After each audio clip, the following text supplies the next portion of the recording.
The black and white Palestinian Keffiyeh has become the symbol of the anti Israel movement around the world. But what do the patterns actually mean? Well, Tal Oren has made a name for himself on social media, giving context to some of the Holy Land's most pervasive misunderstandings and deceptions. So, Tal, where does the Palestinian Keffiyeh even come from? The name Kafia actually comes from a place called Kufa in Iraq or ancient Mesopotamia. It was a city. And it's actually based on an ancient Mesopotamian article of clothing known as the shmach.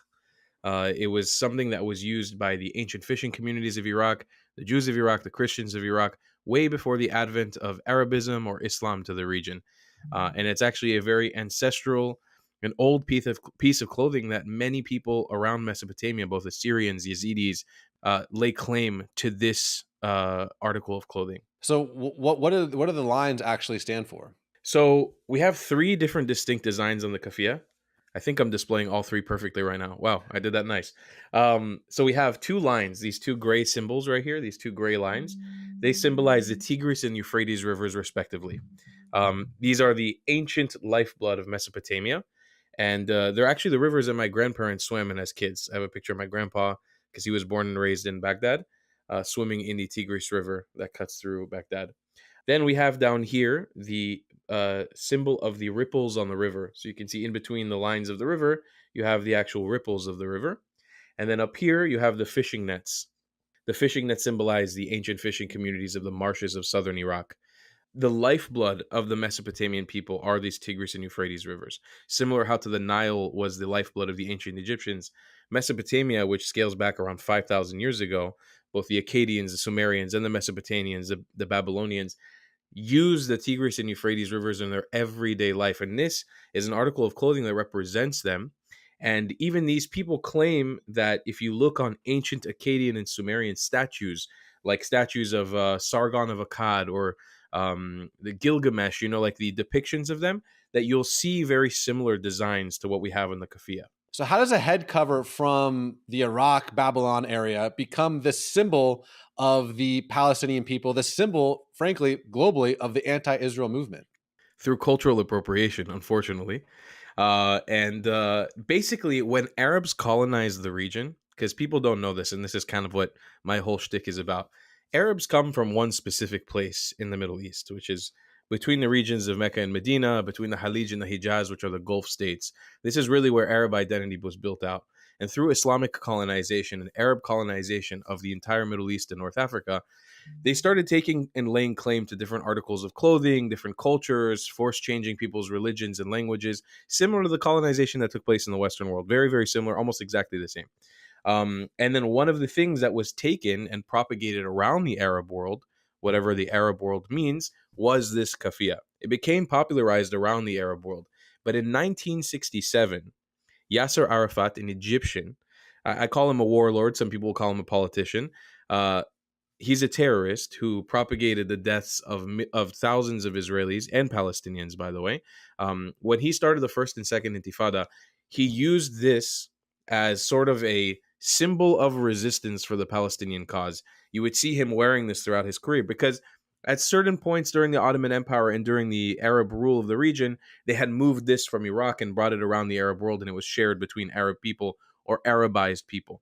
But he really started using this in 67 to use it first to cover people's faces when they were committing terrorist acts or throwing rocks or stabbing people, but also as an article of Palestinian resistance. Hmm. But it has no connection to Palestine whatsoever. This has nothing to do with the word Palestine, with the Palestinian people, or even with the Levant. I find that absolutely fascinating. I think there's just so many half truths and misconceptions and platitudes that are said on social media that just one don't make sense, and then two, if you just understand what the history of a lot of these things, a lot of narratives would crumble, and that's what you do on social media.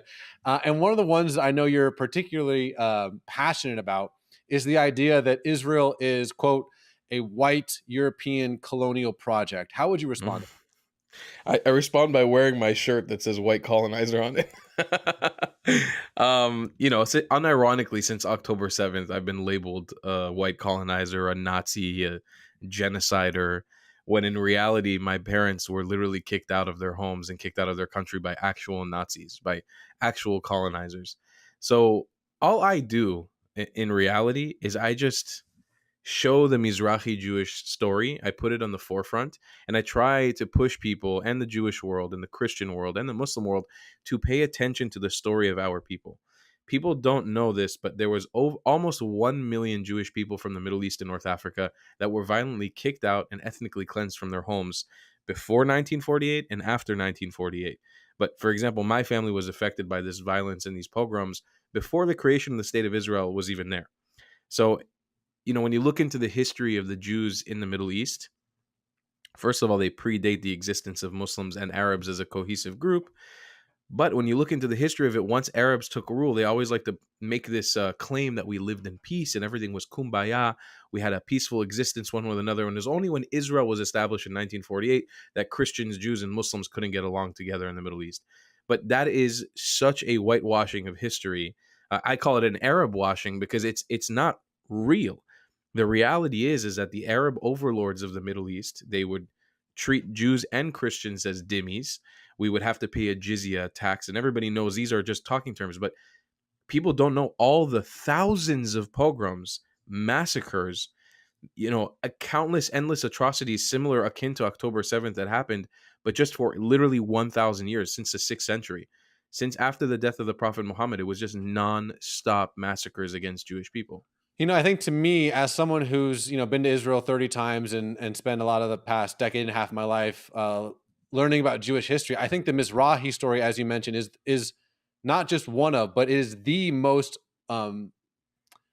misunderstood and least understood stories of this whole Holy Land conflict. The idea that Israel is a bunch of white people, and think obviously, yeah, there's white people, but if you go to Israel, and this is a statistic that's absolutely crucial, more than 50% of Israeli Jews, more than 50% of Israeli Jews are from the Middle East, North Africa. They're Tunisian, they're Moroccan, they're Persian, they're Turkish, they're Egyptian, they're Libyan, and these people have been there for thousands of years. Some of them since the Babylonian conquest, 500 BC. And so I think what you're doing is just so important, which is just adding context, maybe even popping some narrative bubbles, just to allow people to think. So, Tal, in closing, what do you hope people do, I guess you could say, when approaching the subject of Israel and the Holy Land, and they want to have a nuanced, balanced view of what's actually happening? So even today, like neo Nazis on the far right, and then like Arab supremacists on the far left, it's funny because Ashkenazis are like stuck in the middle of that. The Ashkenazi ultra being European Jewish folks. Jews who had lived in the diaspora in Europe, like people on the far right will not consider them white people, right? Like white supremacists will consider them something else, not white people. But then Arab supremacists will be like, they're all white. So it's like they're stuck in the middle and they can't win. But they've never in the history of planet Earth, that's the reason why they were ethnically cleansed from Europe, was because they were literally considered not white. They were known to be not from Europe, which is why they endured the Holocaust and all these terrible pogroms. Just a quick little clarification I No, wanted I to think make. that's absolutely crucial. So, Tal, in closing, what do you hope people do or think about when approaching the Holy Land to have a more nuanced and balanced understanding of the current situation? We need to all understand and change our terminology on how we see the Middle East. I think for a long time, even me growing up in the United States of America, we were all like sort of programmed to believe that the Middle East was just all Arab or Muslim. The reality is similar to the Native American tribes that existed in the USA and in South America before colonization. Very, very diverse region full of thousands of ethnic groups of people. We need to reframe, and some of them are still living today in the Middle East. Some of them are still surviving and enduring the absolute abuse by the Arab Muslim supremacists in the region. We need to reframe how we think about the Middle East and change the terminology from the Arab world, the Muslim world, to the Arabized world, the Islamized world, and understand this is my biggest push, especially for Christians in America. Understand that the jihadism and the Islamism that is attacking the state of Israel in the Middle East is coming for each and every single one of us. Hmm. Arab Christians, the Christians of the Middle East, are being massacred every day. It doesn't stop on the borders of Morocco or Israel. It comes to America. it comes to Europe. That fight is our fight together. Jews and Christians need to stand together in the face of this evil. Tall. Thank you so much, my friend. Thank you, brother.